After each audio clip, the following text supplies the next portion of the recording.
everyone for joining. I have allowed everyone to talk, so feel free to unmute yourselves, and please do. Like I said, we are very informal here. We just want to get you the information that you need. With that being said, you can see my email right there too. Feel free to reach out anytime with any questions, lauren@menandmice.com. But today we're going to be talking about multi-cloud asset management. Very exciting stuff, right? Asset management has been around for decades. You all, I'm sure, are very familiar with asset management at this point. I remember, back in the early 2000s when I was first getting started in IT, I worked for the Air Force Institute of Technology, and twice a year, my coworker and I would have to physically walk around Wright-Patterson Air Force Base, and with our little scanners, and basically just scan in assets into our inventory, into our glorified spreadsheets, and into depreciation models, and just make sure that the assets were there, physically there. As with all things in tech, it's gotten a bit more complicated. We still have those physical assets, but now we have people bringing their own devices. I mean, obviously, BYOD has been around for a decade or two as well. We have cloud assets, which you can't actually touch, and of course, even SaaS assets, which you don't really own and you can't touch, but you still need visibility to. Needless to say, the lines have become very blurry. But a couple things remain true. We still need visibility to everything that we're using for, operational reasons, for budgetary reasons, for security reasons. And also everything that we need visibility to has at least an IP address and probably a DNS name as well. You can see where I'm going with this. We are a DDI solution. But before I dive into the DDI conversation, I also want to talk a little bit about issues with asset management currently. And let me make sure I allow everyone to talk before I keep going as well.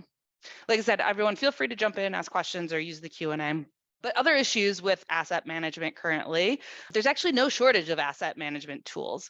Some of these tools are really easy to use and very prominent. You'll recognize just a spreadsheet right there up front. And spreadsheets are still probably the most popular asset management tool that we have. They're very easy to use, but the problem is you can't really trust a spreadsheet. I can't have confidence that every person on the team or on another team is going to fill out the spreadsheet the way I need it to be filled out, with all the requirements, following all the processes. And it's not malicious or anything like that. It's just people run out of time, documentation gets deprioritized, and then we forget to go back, right? I also can't be sure that I didn't fat finger an IP address when I was entering that in. So can I trust the information that is in my spreadsheet? Then we get into specific asset management solutions. If you have any experience with these, I mean, they take hours and hours to update. You could probably even have a full-time intern just get you up to the present with your asset management solution. And then, of course, that needs to be maintained. They're kind of a one-trick pony in a lot of ways as well. So, great, I have this asset management. What do I do with it besides inventory, besides depreciation models and budgeting? They may not provide you with the access control that you need. Maybe they don't provide RBAC. Maybe they don't provide a very granular RBAC. And by the way, access control, very important when we're talking about asset management, right? Someone getting access to this information is kind of like giving a bank robber the blueprints to the bank, and not just one branch. It's giving them the blueprints to every branch and every corporate entity and headquarters and all of that. So when we talk about access control, when we talk about asset management, these two go hand in hand. So I always like to do a very demo heavy presentation. So let me get out of my slide share here, and we will get into Micetro itself. And like I said, I'm working from one screen here because I had a power outage, so you'll forgive me if I'm fumbling just a little bit here. Let me show full screen so that you have a good view, and then we're going to pop into the IPAM tab. We're popping into the IPAM tab in Micetro because this is obviously where your endpoint devices are going to be. So if you're not familiar with Micetro, obviously we do DNS, DHCP, and IPAM. If you are interested in finding out, the other parts of Micetro, there's a ton of information out there on YouTube. We have a lot of videos showing the product itself, or feel free to reach out anytime, or get yourself a free trial. We have that too, with some YouTube videos that'll help you get get started in less than a half hour. But back to asset management. So I'm here under IPAM. If I click on IP ranges, I can actually see just the IP ranges without the DHCP scopes for my entire environment. You'll notice at the top here, the column headers. Now these are what we refer to as custom properties. They are either built in, so you have them with Micetro from the moment you deploy, or you can create your own. So you can see I have like VRF name up here, or VRF name if you prefer. That's something I added in. Obviously the possibilities are endless, and we're going to be talking a lot about these custom properties throughout this asset management demo. Let's actually go into an IP range here, and I have one picked out just for this occasion. So I've double-clicked into my IP range, and I can see that I have some information in here. Obviously, I can see the state of everything, if an IP has been assigned, if it's free. You can even hold IPs. So let's say you're bringing on new devices, you're onboarding new devices. I can actually go ahead and hold these IPs for a certain amount of time so that no one else tries to take the IP away from me, right? The other nice thing about this area is that I can click on an IP address and I can actually get all of the related DNS data. So this just automatically happens. Whatever DNS data is related in some way to this IP address, meaning to this endpoint device, or not just endpoint device, any device really, then I can get that information very quickly, which obviously, has great meaning for asset management. But then as we think about other things, not being a one-trick pony, and we think about things like application dependency mapping and, what firewall ports need to be open, microsegmentation. I mean, there are actually a lot of use cases where this is really helpful information and helps our architects really design the best system. Okay, so we are into our IP range here. The other thing I can do here with my custom properties is actually sort just by any of these custom properties. So say I want to sort by cost center, you can see it's going in reverse order. I can see EMEA and AMER. I can also, if I want to use this quick filter with just some regex expressions here, and we'll set that equal to null, basically equal to nothing, because I want to see everything that hasn't been populated with the cost center, because maybe I want to make sure that all of my cost center fields have been populated, right? And of course, we can do this with any custom property here. Now, what's nice is that we can then also save this in what we call a smart folder. So a smart folder can get very complex, right? I can even say, cost center with less than, or cost center is equal to nothing. And also it's an IP address that starts with 172.60, however I want to kind of save this filter. Anything I can filter for, I can then create a smart folder for. So let's say cost center to be populated. And that's the name of my smart folder. And then I get all of that information here. And then when I click on that, obviously I see kind of the same filter here, even if I get rid of the filter there. You see I don't have any information in my cost center because I'm only filtering out the fields that don't have a cost center associated. And then obviously once I actually change this, let's say there's now a cost center, and I have to fill out cost center before I can do cost center city, and save. And you see that actually went out of my folder, right? Because it's a dynamic folder and it's only looking for fields that don't have cost center. Any questions? Okay. So let's then go into properties a little bit more, and I'll show you how we can create these properties. So I'm in the admin tab under configuration.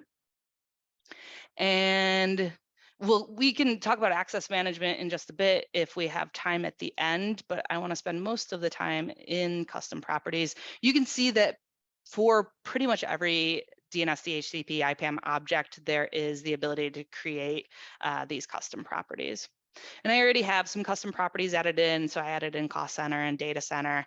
You can see these are actually nested lists, or what we refer to as cascading lists. So if I show you kind of what this looks like, I created a custom property called cost center and then, supplied the AMER, APAC, and EMEA select list options. And this is a select list. And we have other options too. And I'll show you what those look like when we create a new one. But here, remember when I talked about, how can I ensure that the required information gets put into the solution, into the asset management solution, right? And we can't really do that with spreadsheets. We can't ensure that. However, if I require this information, then I know that in order to create or assign an IP address, then this information has to be filled out if I check required, right? And that way I can ensure that I have all of the information that I absolutely need, especially when it comes time to turn over reports to, compliance officers or even, cybersecurity insurance auditors and people like that, or just to, your manager, the CTO. So there are ways where we can actually just require this information, although you don't have to either, because sometimes it becomes a little too much information. Getting back to kind of that cascading list, then, how do we easily show you or easily add this information? I meant to hit edit.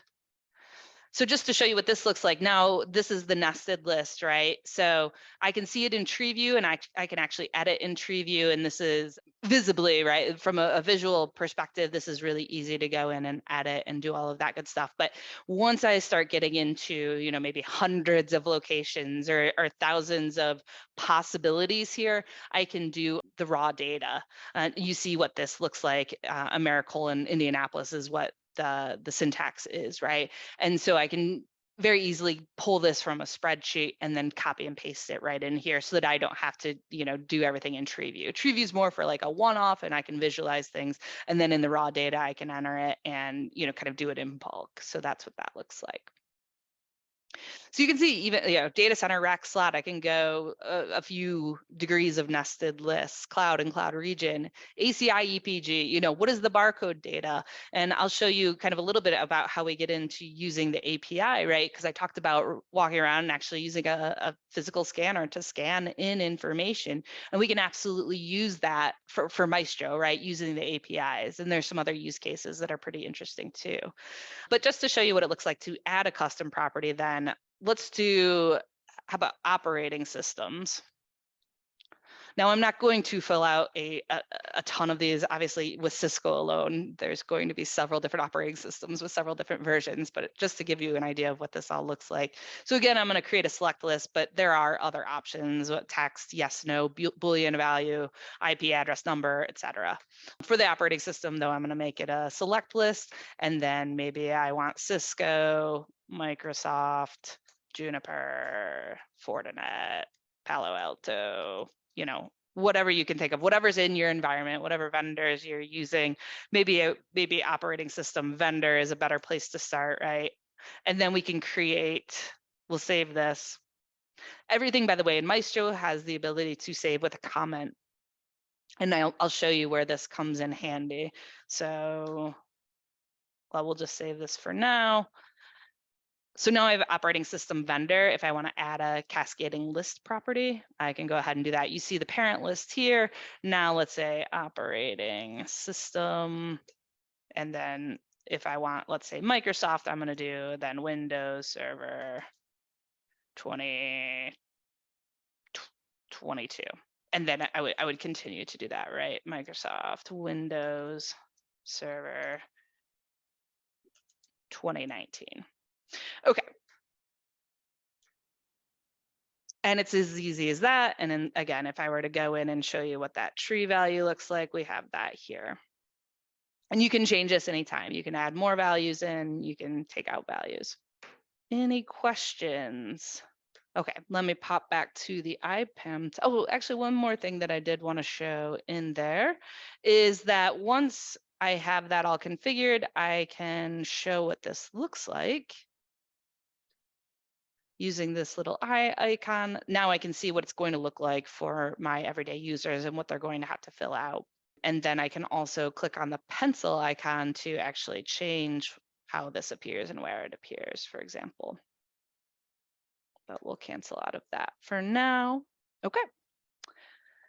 So now that I have all of this up, I can go in and actually manually assign information. So let's go back into my IP range here, and I can take this 172.17.4.7 and I can edit the IP address properties and choose everything that I want to choose.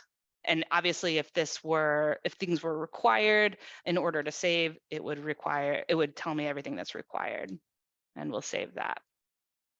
Now, I talked a little bit about the comment for every object within Maestro. So really any DNS, DHCP, or IP object that appears in Maestro, I can do view history for. And I can see all of this information, the time of the change, the user who changed it, the description of the change. If I had put a comment in, that would be there. And then actually the client where this was changed. So for example, if I had made some changes via the REST API, then that would show up here as well. So every change that happens to an object, no matter where that change happens, even if it happened on the native service itself. So let's say it was a Microsoft DNS object, that would show up here if we made that change in Microsoft DNS itself, right? Because Maestro is very bidirectional, and we try to meet you where you're at rather than you having to meet us where we're at. Okay, I'll close that for now. So that's all well and good. I can change that to and add things manually. But perhaps what's more interesting then is that use case of maybe I have a barcode scanner, or maybe I just want to in bulk add more information. Now, if you're just getting started with automation, we have these very cool API docs. This is my REST API here, and we actually build Swagger into the back end of our REST API docs. So when you go to install Maestro for the first time, no matter where you install it, if you're installing it on Linux, on Windows, or maybe through the Azure Marketplace, it will automatically have these REST APIs that you can get to then by just going to the address, the FQDN or IP of your Maestro server, and then appending it with mmws/API/doc. And Swagger, if you're not familiar, is a little like Postman, if you've used Postman or heard of Postman in the past. So Swagger actually lets you try things out. So if I were to try and get some information, let's say 172.17.4.5, let's just type this in and I'll kind of walk you through what it means in just a moment. So you see that I am in IPAM records, the IPAM records object, which is where I am here in the UI, right? Under get, right? That's what I'm trying to do, is just collect information or read information using the get command. And then it requires that I type in an address reference because it needs to know what I'm trying to get. And then we'll just click on try it out. Now this is the Swagger piece. Swagger is the thing that actually lets us try things out. So maybe you're just getting started and you want to see how it all works. Swagger is a great place to do that. Or maybe you're building large Ansible workflows or large Postman collections or something like that. Swagger is a great place to just test things out, make sure you have the right syntax, and then pop that into your larger lifecycle workflows. But you can see I get all of my information. I get the address reference, which is a Maestro construct, right? I can see what associated DNS records, just like I pointed out earlier in the UI. So I can get all of this information. I get all of the information from the custom properties from an asset management perspective. And then obviously I can build in loops and collect information for multiple things, and for IP ranges, and for literally anything in Maestro. Okay, so then let's get to our barcode scanner use case example, right? So I'm going to use this 172.17.4.6, and you can see I don't have any of those custom properties filled out. So what I'm going to do is go into put, and I'm using put here because it's like the CRUD actions, right? So create, read, update, delete. Put is the equivalent of update, right? So in put, I already have the IP address. The IP address exists. I just want to update it with some custom property information. So I enter in 2.17.4.6, that's correct. And then for the body, what's really cool is that you see this model over here. This is the information that I need in order to make this command work, in order to fill out some of the custom properties. Now, if you want more information, I can click on model here and it gives me, okay, what do each of these mean? Is it optional? Is it not optional? And then when I click on the model schema, I can actually just click on that once and you saw it copy over here to the body. Now, I'm actually going to copy and paste this information so that you don't have to see me fumble around with it, but we'll walk through it as well. So I took all of that information and then I filled it out with the custom properties. So IPAM records 8269. I know that because I got it up here. So if I do 4.6 and try it out, I can see that the reference, the address reference is 8269. So that's where I got that information. I can do a save comment. Remember the save comments that appear in our view history? I can say, yeah, this is from the barcode information. And then we get into properties and you can see I've specified cost center and it's just matching the syntax from the UI, from the custom properties that we created. It's not case sensitive. So, you see I have cost center, capital C's, I have cloud, lowercase c's, it's not actually case sensitive, so we don't have to worry about that. And then I just put everything that I need in quotes. And now we're gonna try it out and cross our fingers. Okay, I got a 204, so that's good. Anything in the 200s is generally successful. So I am going to refresh my Micetro here. And we'll scroll to the right carefully. And I do see a mayor. I see New York. Let's make sure this is the right. Yeah, we'll even highlight it. And apologies because I'm on a small screen. But we see that it did fill out a mayor and New York, right, as my cost center. And it should have cloud as well. We see AWS, US East. Wonderful. That means it works. Now, you can imagine barcode scanner doesn't really make sense for it being a cloud device, a cloud asset. And I realize that now as I'm saying it out loud, but you get the example here. But there are cases where this might be used in the cloud, right? I actually talked to a customer yesterday who was filling out automatically, pulling from Cisco the CDP neighbor. And obviously you can just log into, a switch or whatever and see the CDP neighbor and get that information there. But what he was interested in is when that information is no longer showing up. So in Micetro, it's actually the last known CDP neighbor from Ansible pulling this information in automatically every time that changes and populating that information into Micetro. Now, that particular use case may not be applicable to you, but you can imagine the possibilities from an automation perspective. Every time something changes, we're recording that in Micetro, and then when it comes time to either do some audit reports with our reporting, or just get some real-time information either through the UI or the APIs, there's a ton of things that we can do just directly through the APIs. And, if you are an Ansible shop, we do have an Ansible plugin, we have Terraform plugin, so all of that. And then, of course, just using, API calls will work. So I'm going to leave the last few minutes for discussion or for questions. Does anyone have any questions or want to see anything in particular? And let me make sure I've unmuted all of you as well. All right, well, I don't see any questions, but as always, feel free, Lauren@menandmice.com. You can reach out to me directly, and it was really great seeing you all, and we'll see you in the next webinar.